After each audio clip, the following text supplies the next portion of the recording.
All right, we got Gaz versus RiK. We got Fox versus Marth.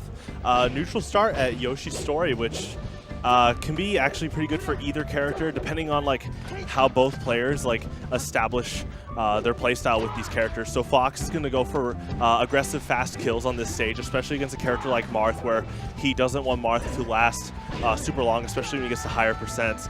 So stuff like that. So like Yoshi's Story ceiling is going to mean that Fox is going to try to go for early kills with like up throw, up air, and stuff like that. The thing Marth needs to be wary about is he can still chain throw if he's above a platform or in the middle of the stage, but it's not a stage like FD where he can just crutch almost off of his grab game. And so what you're going to see here is an establishment of Marth just spacing out with like that up tilt right there and just trying to get Fox off the stage so he can secure it with either a forward smash or even something like a Ken combo.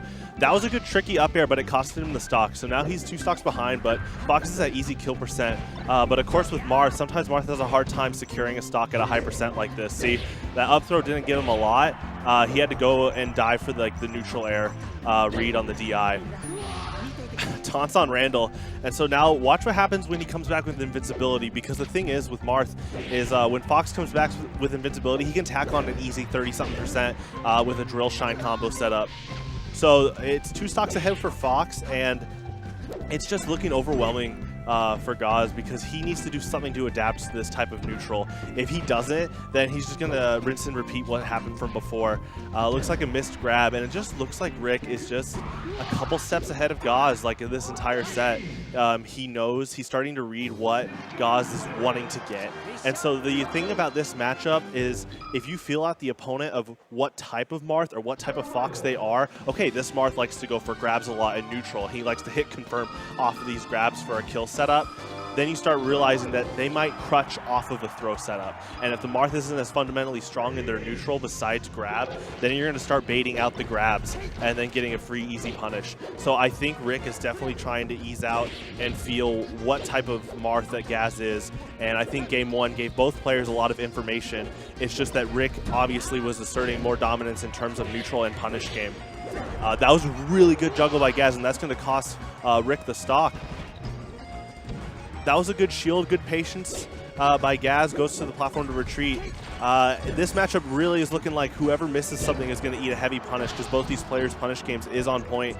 Both are creative with their combos, which is good too. The thing is, if you're so oriented with just bread and butter, then you're almost flowchart in terms of like being able to be punished. So it's like, oh, I know this Fox does this trait to this trait, and I know he DIs at this angle, so I'm going to do these easy combo setups. So really now it comes down to like whose neutral is good, who can mix up their neutral, and who can mix up their combos. Because the thing about like DI is how important it is that if you get hit by the same combo over and over and you don't mix up your DI, why change anything?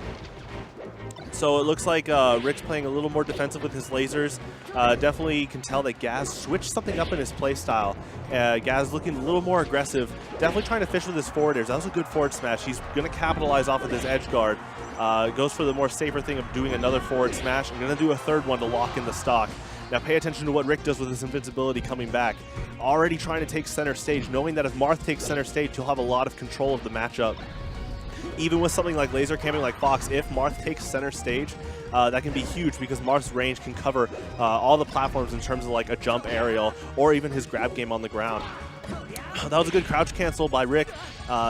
Uses a down smash to secure in the stock. Down smash, something you don't see as much from Fox and Falco, but definitely a move that's strong in their utility, so you always want to make sure that you keep that in check when you're playing against them. And in that purpose, it was used as a good edge guard utility. Good drill shine, but doesn't finish it with the up smash. Gaz had enough frames to shield that, and good spacing around, so it gives Gaz some room to breathe. But that's exactly what this matchup is looking like. It looks like RiK goes, okay, if I don't give Gaz any breathing room, then he can't do something like that in terms of a punish. If I just keep the persistence on him, then it's going to be really hard for Gaz to keep up with like the strong hits that I do over him. Good lasers to lock in a high percent. Now Gaz is looking, I was going to say a kill percent, but you know, against Fox, and especially in a scenario like that, Shine can easily take someone from 1 stock less. So how's it going? Thanks for tuning in, by the way. It's been a good turnout so far. We're in Columbia, Missouri. If you don't know where that is, just the University of Missouri. We're literally right by the campus. So it's been a fun tournament so far, and we're just getting started with singles. We're going to have a pretty good night tonight. So